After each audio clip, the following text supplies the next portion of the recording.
First contact. The void of space stretched endlessly before Commander Ilara Voss as she gazed through the viewport of the ESS Horizon.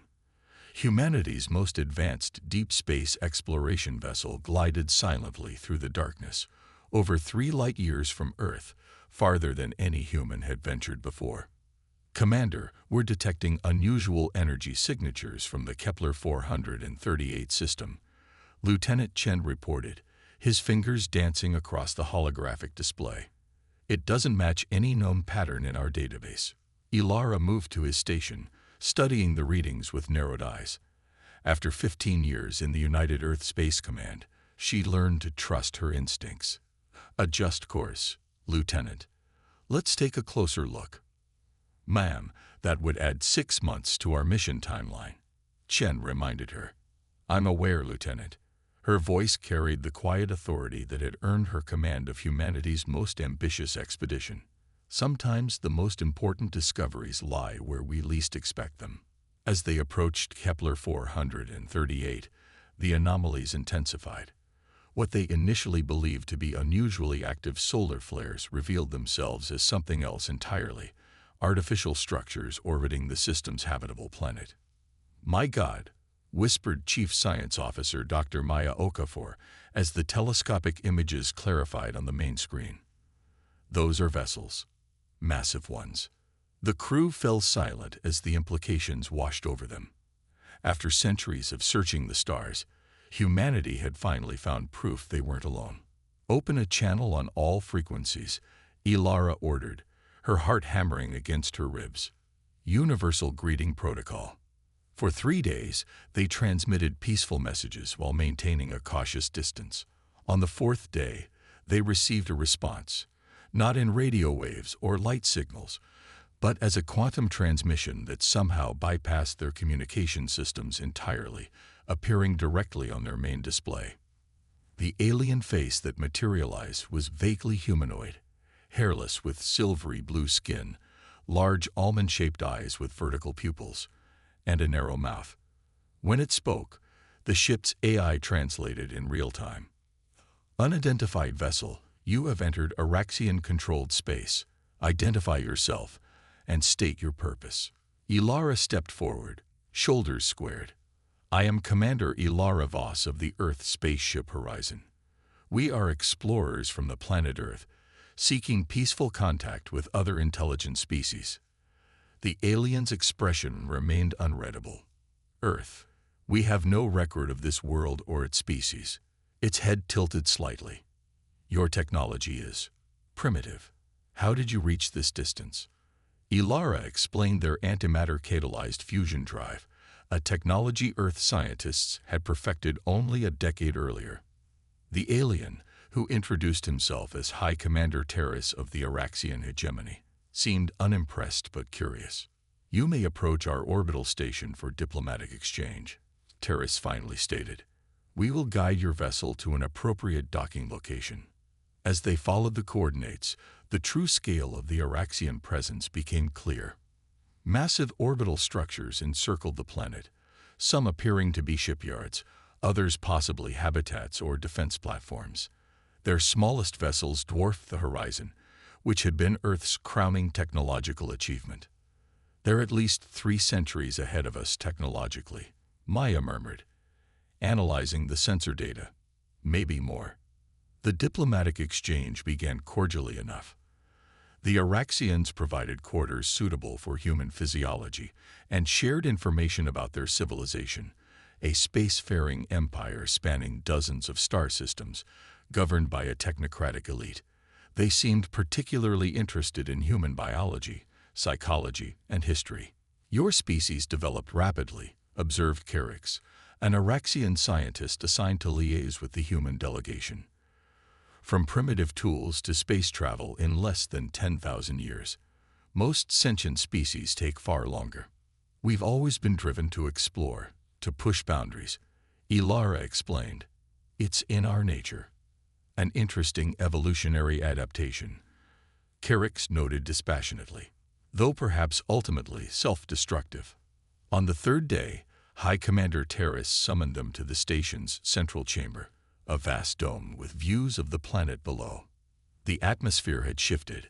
Ilara could sense tension in the Araxian's posture. "We've received intelligence that concerns your visit," Terrace announced without preamble. "The Drellari Alliance has detected your presence and expressed interest." "Who are the Drellari?" Ilara asked. Terrace's expression darkened. "A militant collective of species who seek to expand their territory through conquest. We have maintained an uneasy stalemate with them for centuries." Holographic images appeared, showing insectoid beings with complex exoskeletons and multiple limbs. They believe in assimilation or annihilation. Those they cannot convert to their collective, they destroy. "And they're aware of Earth now?" Maya asked, her voice tight with concern. "They've intercepted our communications," Terrace confirmed. "Your primitive vessel and technology have revealed the location of your homeworld." Ilara stepped forward. "Then we need to warn Earth. Prepare defenses." "Your defenses would be meaningless," Terrace interrupted. "Their weaponry would reduce your cities to ash within hours. Your entire planetary military could not stop a single Drellari cruiser." "Then help us," Ilara urged. "Share your technology. Form an alliance. Earth has resources, determination." "No." Terrace's response was immediate and final. "The Araxian hegemony does not intervene in the natural development or destruction of primitive species. It is our highest law. You'd stand by and watch an entire world burn." Lieutenant Chen's voice rose in anger. Terrace regarded him coldly. "We've observed many civilizations rise and fall. Yours is simply too young, too aggressive, too unpredictable. The Drellari at least are a known quantity." "Commander," Maya interjected softly, touching Ilara's arm. "We need to return to Earth. Now." Terrace nodded. "Yes. Leave immediately. We will not hinder your departure, but neither can we guarantee your safety. The discovery of your species has disturbed the balance of power in this sector." As they prepared to depart, Carix approached Ilara privately. "High Commander Terrace speaks for our government, but not for all Araxians. Some of us believe your species deserves a chance to prove itself." He pressed a small crystalline object into her palm. "This contains scientific data that may help you understand what you face. It's not enough to save you, but perhaps humans will surprise us." The Horizon departed the Araxian station under cover of a localized sensor distortion that Carix had arranged. They'd barely cleared the system when their sensors detected multiple vessels entering from the outer boundary. "Drellari signatures," Chen confirmed, his face pale. 6 cruisers, approaching fast. "Evasive maneuvers," Ilara ordered. "Prepare the antimatter drive for emergency acceleration." The Horizon shuddered as energy weapons fire grazed their shields. Technology they'd adapted from the crystalline data Carix had provided, hastily integrated into their systems. "Shields at 30%, reported the tactical officer. "They're herding us away from Earth, Spectre." Ilara studied the tactical display, mind racing. "Drop countermeasures and execute emergency jump protocol Theta. That's within lethal force limits." "Commander," Chen warned. "Then we'd better hope the inertial dampeners hold," she replied grimly. "Execute now." The Horizon's engines flared with blinding intensity as they engaged maximum acceleration, veering sharply into the gravity well of a nearby gas giant. The massive planet's gravitational field bent their trajectory in a slingshot maneuver, while the ship's hull groaned under forces it was never designed to withstand. 2 crew members suffered broken bones despite crash restraints. Equipment shorted out across multiple decks. But as the Drellari vessels attempted to follow, the gas giant's radiation belt scrambled their more advanced systems long enough for the Horizon to slip away. "Set course for Earth," Ilara ordered, wiping blood from a cut on her forehead. "Maximum sustainable speed." Maya joined her at the viewport as the stars blurred around them. "They'll follow us." "Yes," Ilara agreed quietly. "And we need to be ready when they arrive." As the Horizon raced toward home, carrying both a warning and the seeds of hope in Carix's crystal, Commander Voss made a solemn promise to herself and to the blue world waiting unaware in the darkness. The Araxians had dismissed humanity as primitive and doomed. The Drillari saw them as easy prey. Both would learn that underestimating humans was the last mistake many had made throughout history. Earth would survive. Earth would fight. And against all odds, Earth would win. The human response. 6 months after the Horizon's return, the United Nations Extraterrestrial Defense Council convened in the underground complex beneath the Himalayas. What had once been a theoretical contingency plan was now a desperate race for survival. Commander Ilara Voss stood before the assembled leaders of Earth, her uniform bearing the new insignia of the hastily formed Earth Defense Coalition. The holographic display behind her showed the projected approach vector of the Drillari fleet. 18 months, she stated, her voice echoing in the cavernous chamber. That's how long we have before they reach our solar system. Secretary General Adeyemi nodded gravely. And what progress have we made with the Araxian data? Dr. Maya Okafor stepped forward, gesturing to the complex schematics hovering beside her. The crystal contained fundamental scientific principles, rather than weapons technology.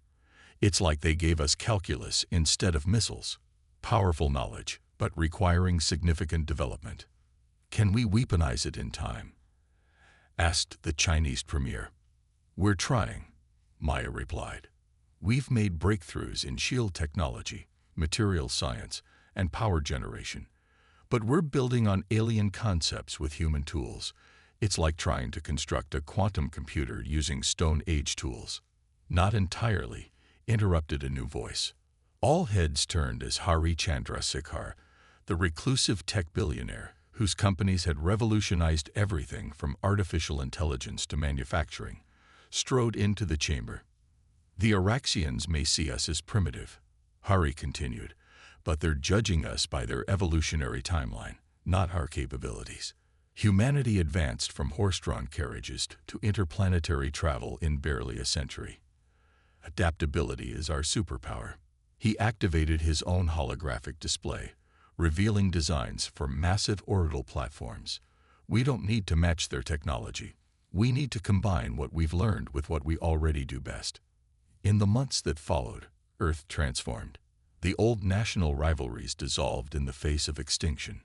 Resources once devoted to militaries now funded the greatest engineering projects in human history. Massive 3D printers in orbit constructed components for defense platforms, designed to Hari's specifications. Volunteer scientists worked around the clock, refining theories derived from the Araxian data. The breakthrough came from an unexpected direction. Dr. Imani Washington, a neurobiologist who'd been studying the Araxian crystal's molecular structure, discovered it responded to human bioelectrical fields in ways that suggested an interface potential. It's not just a data storage device, she explained to the council. It's designed to interact with conscious thought. The Araxians use technology that's partially consciousness-driven. This revelation accelerated progress exponentially. Within months, hybrid human-alien interfaces allowed intuitive control of the new defense systems being deployed throughout the solar system. Jupiter's moons became mining outposts, harvesting materials needed for the fleet under construction in Earth orbit. 16 months after the Horizon's return, Earth had transformed its orbital infrastructure into a defensive shell bristling with weapons and shields derived from Araxian principles, but executed with human ingenuity. The first squadron of space combat vessels, smaller than Drillari cruisers but faster and more maneuverable, completed their shakedown cruises in the Kuiper Belt. When the long-range sensors detected the Drillari scout ships entering the Oort cloud, humanity was as ready as it could be. But the true test came when an unexpected transmission reached Earth. High Commander Terrace's face appeared on screens worldwide. "We have monitored your preparations with interest," the Araxian stated. "Your efforts, while admirable, remain inadequate. The Drillari battle group approaching your system contains 37 capital ships with supporting vessels. You cannot hope to prevail." Ilara, now Admiral of Earth's defense fleet aboard the flagship Defiance, responded with steel in her voice. "We appreciate your concern. High Commander, perhaps you'd like to reconsider your policy of non-intervention. That is not possible, Terrace replied. However, we have dispatched observers to document your species' final stand. Your determination deserves to be remembered. After the transmission ended, Hari joined Ilara on the bridge. Charming fellow. Bringing cameras to our funeral. They still don't understand us, Ilara said quietly. And neither do the Drellari. That's our advantage. 2 days later, the Drellari battle group emerged from faster-than-light travel near Neptune's orbit. As predicted, they divided their forces. A smaller contingent continued toward Earth, while the majority targeted the mining operations on Jupiter's moons. What they didn't expect was that the mining facilities were largely automated decoys. As the Drellari ships moved into attack position, the moon's surfaces split open, revealing massive electromagnetic mass drivers. Rail guns scaled to planetary proportions. Thousands of kinetic projectiles accelerated to relativistic speeds, slammed into the Drellari formation before they could raise shields. Simultaneously, Earth's smaller, faster vessels executed a maneuver no spacefaring race had ever attempted: atmospheric combat. Dipping into Jupiter's upper cloud layers, they used the planet's gravity and atmospheric resistance to execute impossible turns, emerging behind the Drellari ships with perfect attack positions. The battle lasted 6 hours. When it ended, 17 Drellari capital ships had been destroyed or disabled, with the remainder retreating to regroup. Earth had lost 11 vessels and over 800 personnel. Painful toll, but far less than the total annihilation predicted. As the survivors regrouped, a single Araxian observation vessel decloaked near the Defiance. The face that appeared on the communication screen wasn't Terrace, but Carrick's. Impossible, the Araxian scientist whispered, his expression showing emotion for the first time. You've altered the fundamental equations. No species has ever. He paused, composing himself. The Drellari will return with reinforcements. You've merely delayed the inevitable. Admiral Voss smiled thinly. That's where you're wrong, Carrick's. We haven't just fought a defensive battle. We've been studying their technology, their tactics, their weaknesses, and now we know exactly how to exploit them. What do you mean? Carrick's asked. The Drellari aren't retreating to regroup, Hari explained, joining the conversation. They're running because they finally realize what they're facing. The next battle won't be in our solar system. Carrick's eyes widened. You wouldn't dare attack their core systems. Even the Araxian hegemony has never. We've already dispatched the Second Fleet, Ilara interrupted. While they were focused on Jupiter, we were mapping their quantum communication networks, backtracing their command signals. We know exactly where their central coordination hub is located. This is madness, Carrick's breathed. You'll destroy yourselves. Maybe, Ilara acknowledged. But one thing you should understand about humans, we don't accept extermination. If we're going down, we're taking them with us. As the transmission ended, Ilara turned to the tactical display showing Earth's Second Fleet, 100 vessels built in secret beyond Mars, accelerating toward Drellari space. They ignored every warning about humans, she murmured. Now they'll learn why that was a mistake. The Reckoning. The Araxian High Council chamber had never witnessed such disorder. Representatives shouted over one another, while data streams projected the unfolding situation across the galaxy. High Commander Terrace stood silently at the center of the chaos, his usually impassive face showing signs of strain. The humans have attacked 12 Drellari systems simultaneously, reported the strategic analyst. They're not just fighting, they're winning. Impossible, declared Elder Vox, the most conservative council member. Their technology is centuries behind both our civilizations. Carrick stepped forward, having been summoned from his observation post. They're not using superior technology, Elder. They're using their technology differently. The Drellari, like us, rely on predetermined battle algorithms refined over centuries. Humans improvise, adapt mid-battle, employ tactics no rational species would consider. such as Terrace demanded. In the Proxima Drillari system, they allowed their ships to be critically damaged, then detonated them inside the Drillari fleet formations. At Drillari Prime, they hacked communication arrays and transmitted false retreat orders. They've even modified their own neural patterns to confuse Drillari empathic sensors. The strategic analyst nodded. Most disturbing is their rate of technological assimilation. Each captured Drillari vessel is rapidly reverse-engineered. They're evolving their capabilities daily. Elder Vox scoffed. They remain primitive. Once the Drillari Collective mobilizes its full might. The Collective is fracturing, interrupted the intelligence director. 3 subjugated species have already rebelled, inspired by human resistance. The leadership caste is evacuating their homeworld. Silence fell across the chamber as the implications sank in. For millennia, the balance of power had remained stable. Araxian technological superiority balanced against Drillari numerical advantage, with minor species serving as buffers or vassals. Now, a newcomer had dismantled that equation in less than 2 years. We must reconsider our position of non-intervention, Carrick suggested carefully. The humans have proven. They have proven nothing except their capacity for violence. Terrace snapped. We will maintain our policy. Let them and the Drillari exhaust each other. Thousands of light years away, the Earth vessel Defiance approached the Drillari homeworld.